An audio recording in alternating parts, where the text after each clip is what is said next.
Hi friends, I want to share with you something that I learned this week.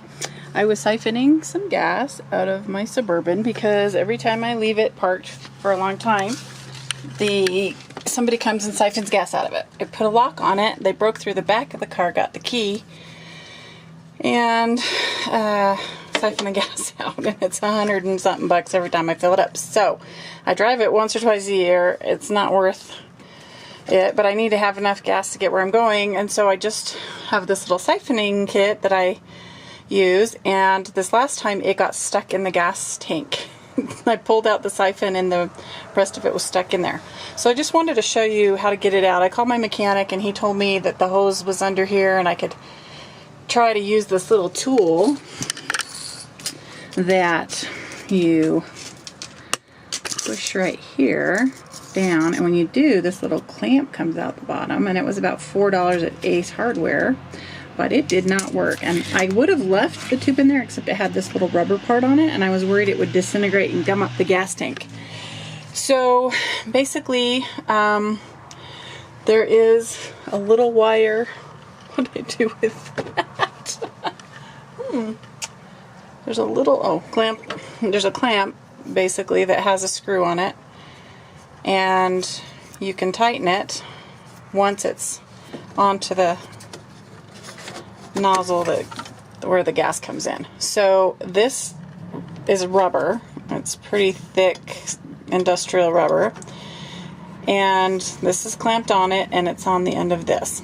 So you unscrew. Actually, I'm going to put it back on the other way. It's easier to have me screw it this way, because the other way I've got to be under the car more. When the dust will fall on your face, so don't get where you can't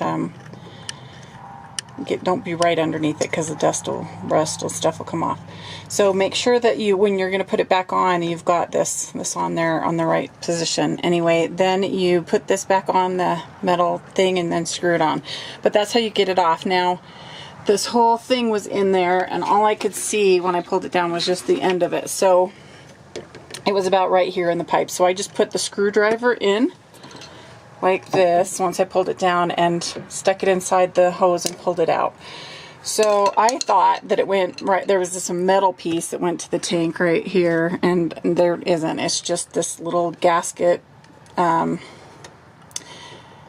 hose and what is this called? Little screwable fastener. There's a name for that. I'm just blanking it out right now. So anyway, I'm going to put it back on, but I just want to show you how easy it was to take that off. If kids ever drop anything in the gas tank, or you ever accidentally drop something in the gas tank, it was fairly easy to get off. I just had to pry it. You can see where I had to pry it a little bit with the screwdriver to loosen it up, because it was over this lip right here. So now I'm going to put it back on and tighten it back up, but I was thinking it was going to cost me a couple $100 to go get it taken out by the mechanic, and then it was super easy. My mechanic just told me I could do it pretty much. So just wanted to share that with you. Check out my blog, thesecretisgratitude.com, and I'll post pictures and a little bit more of description on there. So thanks for watching, and have a blessed day.